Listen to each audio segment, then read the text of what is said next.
Helo, mae'r ffaith eich bod yn gwrando ar y cyflwyniad yma yn dangos eich bod yn gallu dod o hyd i lyfryn Llwybrau Dysgu Cyfnod 4 a eich bod yn dechrau'r y daith o ddewis pynciau dewisol i astudio mlwyddyn 10 ac 11.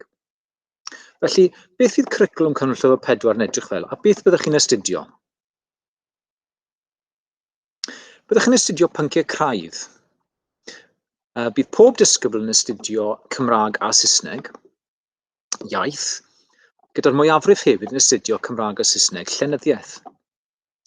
Bydd pawb yn astudio mathemateg ac yn astudio mathemateg rhifedd. Bydd yn gorfodol hefyd i bawb i astudio gwyddoniaeth a'r Fagloriaeth Cymru. Gyda gwyddoniaeth, bydd bron pob disgybl yn dilyn o leiaf 2 gymwyster gwyddoniaeth gyda 2 ras terfynol sy'n cynnwys elfennau'r 3 maes bioleg, cemeg a ffiseg. Bydd y rhai sydd eisiau dewis gwneud gwyddoniaeth triphlyg fel rhan o'r opsiynau yn ennill 3 tygau gwyddoniaeth sy'n golygu bod tygau unigol yn y meysydd bioleg, cemeg a ffiseg. Byddwch chi hefyd yn gweld y nodyn ar y sgrin sydd yn goch yn cyfeirio at y ffaith does dim rhaid astudio gwyddoniaeth triphlyg i gael mynediad i wneud lefel A yn y 3 maes. Gall ddisgyblion sydd eisiau dewis mwy o amrywiaeth o bynciau yn gallu astudio gwyddoniaeth dwbl yn ei gwersi arferol a parhau i ddilyn gwyddoniaeth pynciau gwyddonol lefel A. Y gwir yw, mae rhai ysgolion ddim yn cynnig gwyddoniaeth triphlyg o gwbl a gwyddoniaeth dwbl bydd pawb yn wneud yn yr ysgolion yna. A gallaf siarad o brofiad personol gyda'n ferchi sydd wedi astudio gwyddoniaeth dwbl ac wedi symud ymlaen i wneud lefel A yn bioleg a cemeg ac yn nawr yn mynd ymlaen i'r brifysgol i astudio meddygaeth.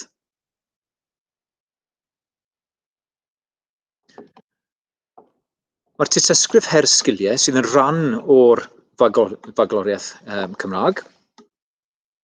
Bydd pob disgybl yn astudio'r pwnc yma, gyda mwyafrif yn ennill cymwyster tygau yn erbyn diwedd blwyddyn 11.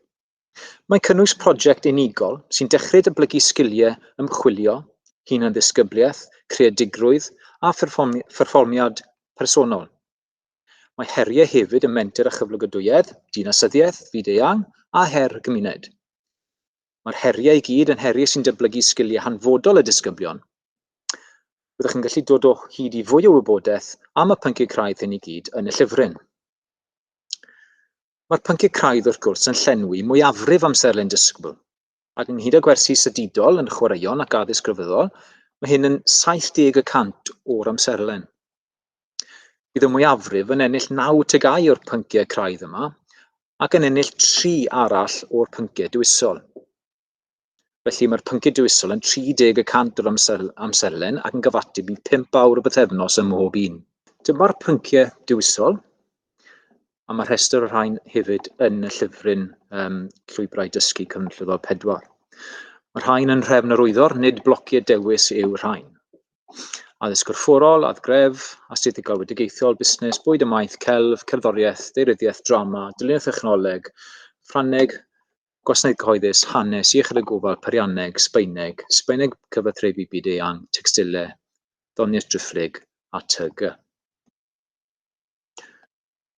Fe welwch chi yn ddu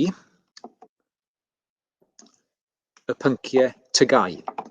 Dyma pynciau sy'n cael ei raddio o A ser yn I ac I bedol, os chi'n methu wrth gwrs.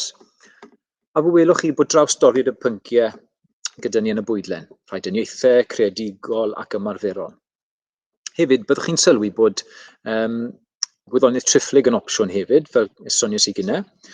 Felly bydd rhaid aberthu un o'r dewisiadau a dim ond gwneud 2 opsiwn os ydych chi eisiau astudio hwn yn Cyfnod 4.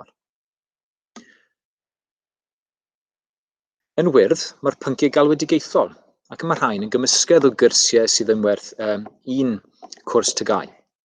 Ac yn cael ei raddio, mae rhai yn cael ei raddio yn yr un ffordd y tygau, A ser yn I neu fel llwyddiant lefel 1 sy'n gyfateb ar radd E tygau, E am elephant, llwyddiant lefel 2 sy'n gyfateb ar radd ec, teilyngdod sy'n gyfateb ar radd B, a'r rhagoriaeth serennog sy'n gyfateb ar raddau A neu A serennog.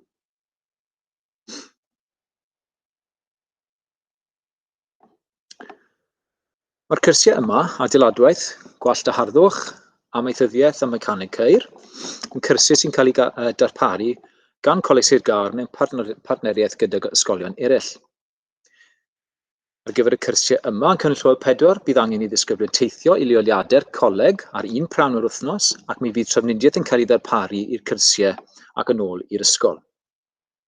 Fel arfer, mae'r cyrsiau mecaneg ceir a gwallt a harddwch yn dychwelyd erbyn 3:03 i dal y bysu ysgol arferol, ond bydd angen i'r rhieni ddod i gasglu'r disgyblion yn hwyrach ar gyfer amaethyddiaeth ac adeiladwaith.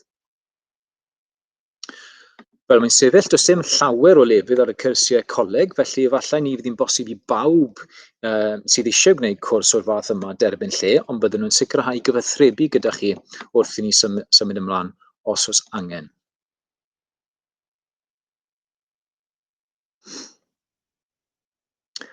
Fel i chi'n gwybod yn barod, does dim bloci dewis wedi cynhyrchu eto, ac fel y gwyddoch chi gyda cyflwyniad y pennaeth, byddwn yn edrych i sicrhau cyfnod o drealu a chyfleoedd i drafod gyda staff yr ysgol cyn gwneud penderfyniadau terfynol, gyda blociau dewis nes ymlaen yn y broses. Yr unig peth i'r rhaid i ni sicrhau oherwydd goblygiadau amserlenni yw bod gwyddoniaeth triphlyg ynghyd â'r cyrsiau coleg yn gorfod bod yn yr un bloc dewis. Felly, dim ond un o'r pynciau yma byddwch chi yn gallu gwneud. Y prif wahaniaeth rhwng cyrsiau TGAU a chyrsiau galwadigaethol yw'r ffordd o asesu. Mae bron pob cwrs TGAU gyda elfennau asesiadau tanreolaeth. Mae'r rhain yn waith cwrs sy'n cael ei gwblhau yn yr ysgol dan oruchwyliaeth athrawon. Mae hyn yn gallu cyfrannu rhwng 10 i 50% i'r radd derfynol ar gyfer y cyrsiau TGAU ac yn ddibynnol ar y pwnc. Mae'r asesiadau'n cael ei gynnal trwy gydol blynyddoedd 10 ac 11, a bydd yr adrannau'n paratoi disgyblion ac fe fydd disgyblion yn gwneud y tasgau yn ystod i gwersi. Bydd y gwaith yn cael ei farcio gan yr ysgol a sampl yn cael ei ddanfon at y bwrdd ar ôl. Ar gyfer cyrsiau galwadigaethol, mae mwy o bwyslais ar asesiadau ac yn rhai bydd asesiadau parhaus trwy gydol y cwrs a ddim arholiad o gwbl.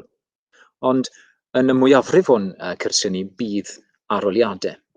Felly pryd fydd yr arholiadau? Wel, o ganlyniad i Covid, does dim sicrwydd, ond mae'n debygol iawn bydd arholiadau ym mis Mai Mehefin blwyddyn 10, cyfle mewn ambell bwnc i wneud arholiad ym mis Tachwedd, ambell bwnc ym mis Ionawr a mwyafrif ym mis Mai ym Mehefin ym mlwyddyn 11.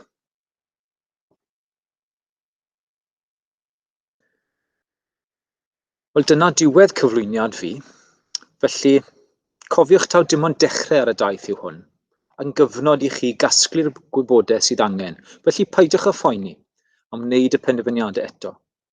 Byddwn yn arwain chi drwy'r broses ac yn sicrhau bod digon o amser gyda chi i benderfynu. Diolch am wrando.